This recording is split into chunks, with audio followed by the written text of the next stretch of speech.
Today's video is sponsored by Retro Repair Resale. To revive, enhance, play, or fix, Retro Repair Resale has your needs covered. Check them out today. Did you know back in the day it was possible to play Game Boy games on your PlayStation? Let's talk about that.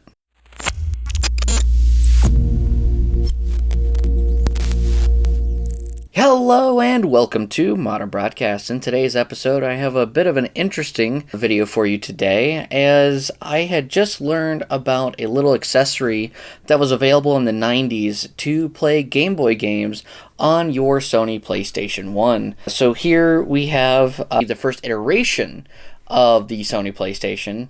And so I have my original PlayStation, except for in order for this to work, it has to have this serial port, which mine did not have. They got rid of this port. I don't know if just things weren't utilizing it, or they decided that just to get rid of it to cut down on costs. But in order for this video to work, we had to get one that had the parallel I/O ports. So I went to eBay, I found one relatively cheap.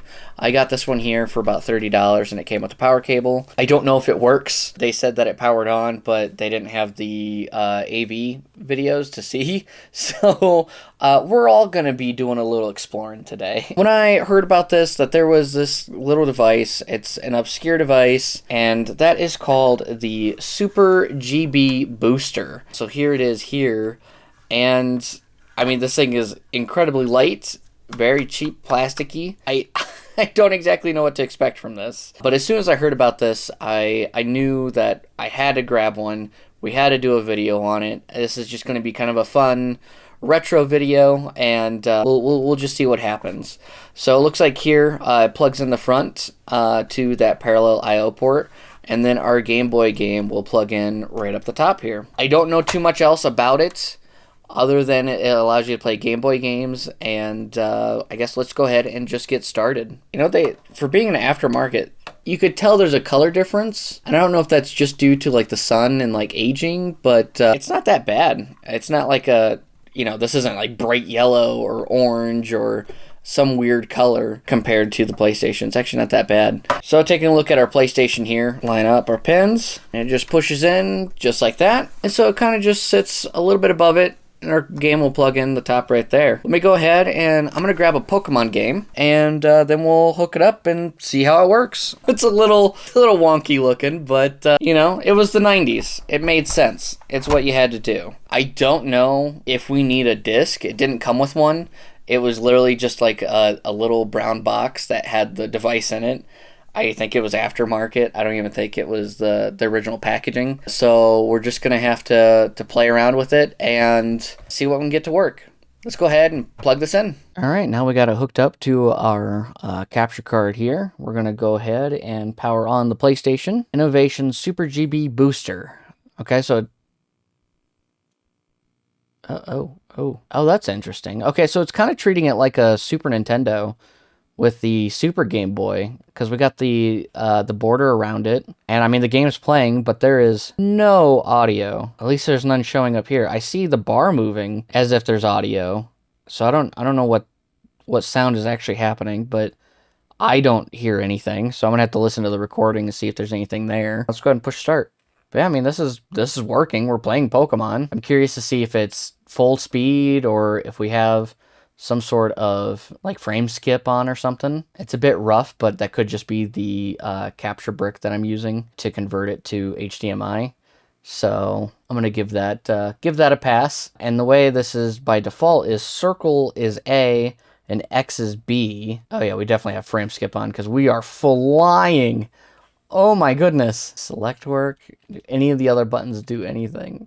Oh, okay. So square brought up a menu here, so somehow we can load up cheats. Maybe if there's like a Game Shark. Starts return. Okay, I don't really know what I'm painting. Okay, I don't know what that did. Oh, okay, we have large or normal. We'll go large, and we do have frame skip, so we got frame skip 2. CD player. Since we don't have any audio out, is there actually like a thing? I'm gonna put a CD in. I'll just put in The Legend of Zelda lo-fi. I'll put that in. There we go. No way.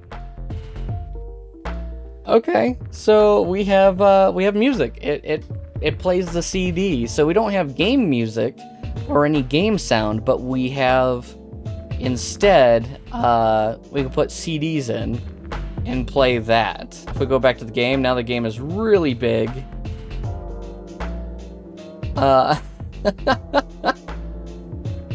And having that frame skip on, I don't know if you guys can see it, but there is definitely some jittering on the sides, like when walking around.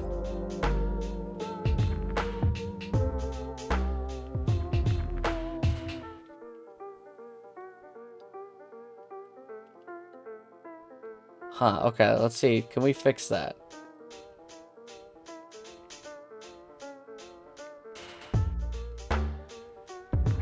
Oh, now I can't get the menu to pop back up. Okay, there we go. So let's turn video sync on.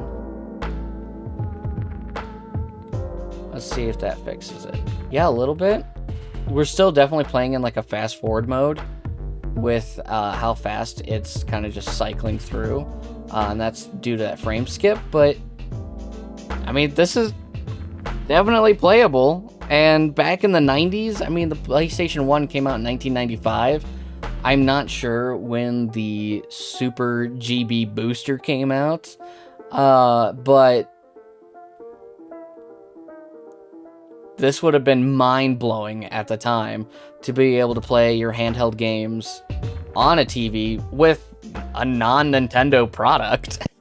Hey everyone, it's Modern Broadcast. Just a quick PSA for all you awesome fans out there.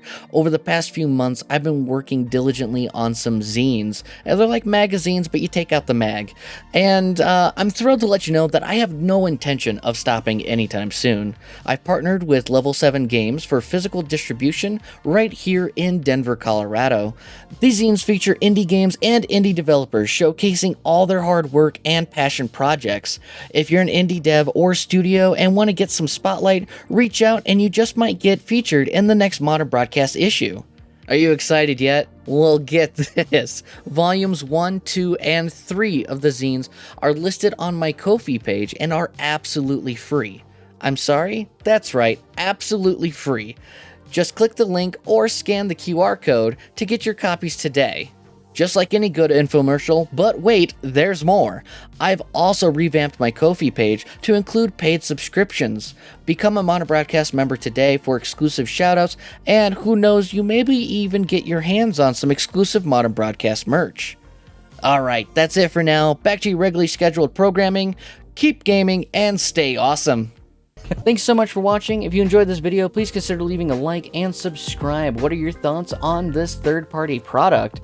I just thought it was absolutely mind-boggling that a non-Nintendo product allowed you to play your Game Boy games on a console released in 1995. Have a great week, everyone, and take care.